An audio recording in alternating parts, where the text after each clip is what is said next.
નમસ્કાર. News of Gandhinagar daily headlines today. સૌરાષ્ટ્રના અનેક જિલ્લામાં ધોધમાર વરસાદ. આગામી 6 દિવસ 19થી વધુ જિલ્લામાં ઓરેન્જ યલો એલર્ટ. ગુજરાતમાં આગામી 4 દિવસ ભારે વરસાદની આગાહી. 15થી વધુ જિલ્લામાં યલો ઓરેન્જ એલર્ટ.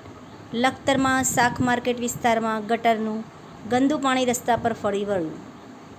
આરસોડિયામાં બૂથ વ્યવસ્થામાં ખામી. મતદારોને 1 કિલોમીટર દૂર જવું પડશે.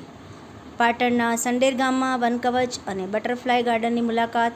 કલેક્ટર તુષાર ભટ્ટે વૃક્ષારોપણ કર્યું. તંત્રી લેખ. ક્રૂડ ઓઇલના ભાવ ઉછળીને $120 પહોંચશે.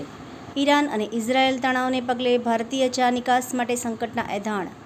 ઈરાન ઇઝરાયેલ યુદ્ધ સંગ્રામ. નિકાસકારોનો લોજિસ્ટિક ખર્ચ 20% વધી જવાનું જોખમ. વિમાન દુર્ઘટનાગ્રસ્ત મુસાફરોના કાયદેસર વારસદારોને વીમા દાવાની સહાય ચૂકવવા માટે હેલ્પ ડેસ્ક શરૂ કરાયા. એર ઇન્ડિયા વિમાન દુર્ઘટનામાં સામેલ પાયલના ઘરે સાંસદની સાંત્વના. એનઓજી સાહિત્ય સરિતા ગ્રુપ.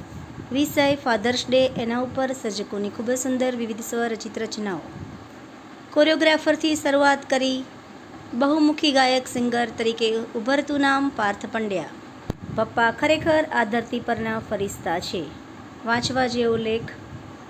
અખિલ ભારતીય રાષ્ટ્રીય શૈક્ષિક મહાસંઘની રાષ્ટ્રીય કાર્યકારિણીની બેઠક શોધી સિમલા હિમાચલ પ્રદેશ ખાતે યોજાઈ. આજે ધાનેરાની આસ્થા હોસ્પિટલ એન્ડ આઈસીયુ ખાતે ફૂલ બોડી ચેકઅપ કેમ્પ યોજાયો. વિશ્વવિખ્યાત રામકથા વ્યાખ્યાતા મોરારી બાપુના ધર્મપત્ની પૂજ્ય શ્રી નર્મદાબા નિર્વાણ પામ્યા. મંડપેશ્વર સિવિક ફેડરેશન દ્વારા જીવનનો હેતુ વિષય પર સેમિનાર. અજરામર ટાવરનું 52.47 લાખ ખર્ચે રિનોવેશન કરવાનું આયોજન. મામા અને મામી સાથે 2.70 કરોડની ઠગાઈ કરનાર ભાણિયો ઝડપાયો.